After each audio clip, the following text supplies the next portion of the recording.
میں ہوں عرفان خان۔ کچھ عرصہ قبل معلوم ہوا کہ میں کینسر میں مبتلا ہوں۔ میرے ذہن کی لغت میں یہ ایک بالکل نیا نام تھا۔ مزید معلوم ہوا کہ بیماری ہی نایاب ہے، یعنی کم معلومات و زیادہ خدشات اس کے ساتھ جڑے ہوئے ہیں۔ گویا میں اس ٹریل اور ایرر کیل کا حصہ بن چکا تھا۔ میں تو کسی اور سمت گامزن تھا، ایک تیز رفتار ریل پر سوار، جس میں میرے پاس خوابوں، توقعات، منصوبوں، خواہشوں جیسا سامان تھا۔ لیکن اچانک ٹی سی نے پیچھے سے آ کر میرا کاندھا تھپتھپا کر کہا، آپ کی منزل قریب آ چکی، اترنے کی تیاری کیجیے صاحب۔ میں بوکھلا سا گیا، میری سمجھ میں کچھ نہیں آیا۔ نہیں، ابھی میرا اسٹیشن نہیں آیا۔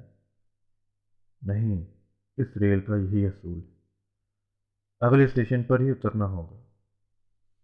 اور پھر اسی لمحے مجھے اچانک احساس ہوا کہ ہم کسی بے وزن کاک کی طرح جان سمندر میں بے سمت لہروں پر بہہ رہے ہیں، اس غلط فہمی میں کہ ہم ان لہروں پر مکمل اختیار رکھتے ہیں۔ اس بدحواسی، بڑبڑاہٹ اور ڈر میں گھبرا کر میں اپنے بیٹے سے کہتا ہوں، میں فقط اتنا چاہتا ہوں کہ میں اس ذہنی کیفیت کو، اس بڑبڑاہٹ، ڈر، بدحواسی کی حالت کو اپنے اوپر طاری نہ ہونے دوں۔ مجھے کسی بھی صورت میں اپنے پاؤں چاہیے۔ مجھے دکھ، تکلیف، رنج و الم کو اپنے اعصاب پر راج نہیں کرنے دیں۔ میں تو بس یہی خواہش تھی، یہی ارادہ تھا۔ کچھ ہفتوں بعد ہاسپٹل میں بھرتی ہو گیا۔ بے انتہا درد میرے وجود میں تھا، اس کا تو اندازہ تھا ہی، لیکن اس کی شدت سے واقفیت ابھی ہوئی۔ سب کچھ بے سود رہا، نہ کوئی تسلی، نہ دلاسا، یوں کہ جیسی پوری کی پوری کائنات نے درد کا روپ دھار لیا۔ درد جو اس لمحے خدا سے بھی زیادہ عظیم محسوس ہوا۔ میں ناتواں، بے کس، بیزار حالت میں جس ہسپتال میں پہنچا، وہاں اسی بے پرواہی کے عالم میں معلوم ہوا کہ میرے ہسپتال کے بالکل سامنے لارڈز اسٹیڈیم ہے، میرے بچپن کے خوابوں کا مکہ۔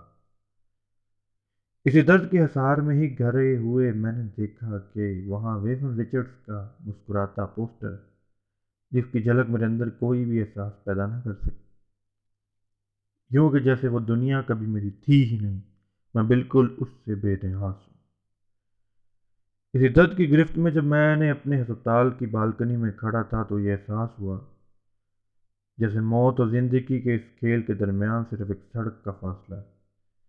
سڑک کے اس پار کھیل کا میدان ہے، اس طرف ہسپتال ہے۔ میں ہوں کہ ان میں سے کسی ایسی چیز کا حصہ نہیں جو متعین ہونے کا دعویٰ کرے، نہ ہاسپٹل اور نہ اسٹیڈیم۔ دل بول اٹھا، صرف بے ثباتی کو ہی ثبات ہے۔ اسی احساس نے مجھے سپردگی اور بھروسے کے لیے تیار کیا۔ اب چاہے جو بھی نتیجہ ہو، یہ چاہے جان لے جائے، آج سے 8 مہینوں کے بعد، یا آج سے 4 مہینوں کے بعد، یا پھر 2 سال، فکر رفتہ رفتہ معدوم ہونے لگی، اور پھر میرے دماغ سے جینے مرنے کا حساب نکل گیا۔ پہلی بار مجھے لفظ آزادی کا احساس ہوا، صحیح معنی میں ایک کامیاب اور ایک کامیابی کا احساس۔ اس کائنات کا یہ سچ میں میرے یقین کو کامل کر گیا، اور اس کے بعد لگا کہ وہ یقین میرے جسم کے ریشے ریشے میں بھر گیا ہے۔ وقت ہی بتائے گا کہ وہ ٹھہرتا ہے کہ نہیں، فی الحال میں یہی محسوس کر رہا ہوں۔ اسی سفر میں دنیا بھر سے لوگ میری صحت مند ہونے کی دعا کر رہے ہیں۔ میں جن کو جانتا ہوں اور جن کو نہیں جانتا، وہ سبھی الگ الگ جگہوں اور ٹائم زون سے میرے لیے عبادت کر رہے ہیں۔ مجھے لگتا ہے کہ ان کی دعائیں بھی مل کر ایک بڑی طاقت میں تبدیل ہوں گی، جو کہ تیز رفتار زندگی کی روح کی مانند میرے دھڑ سے ہوتے ہوئے سر سے پھوٹنے لگی۔ یہ پھوٹنے لگی ہے، کبھی کوئی کلی بن کر، کبھی کسی پنکھڑی کی طرح، کبھی ٹہنی اور کبھی شاخ کی طرح۔ میں ایک حسین اور پر لطف احساس کتابیں انہیں دیکھتا ہوں، لوگوں کی نیک خواہشات پر خلوص الفاظ سے پھوٹتی ہر ٹہنی، ہر پتی، ہر پھول میں زندگی کو حیرتوں، خوشیوں اور تجسس سے سرشار کی جاتی۔ اب احساس ہوتا ہے جیسے ضروری نہیں کہ لہروں پہ تیرتے کاک کا ان پر اختیار بھی ہو۔ یہ تو یوں ہے کہ جیسے آپ فطرت کی آغوش میں جھول رہے ہیں۔ عرفان خان، 1967 to 2020۔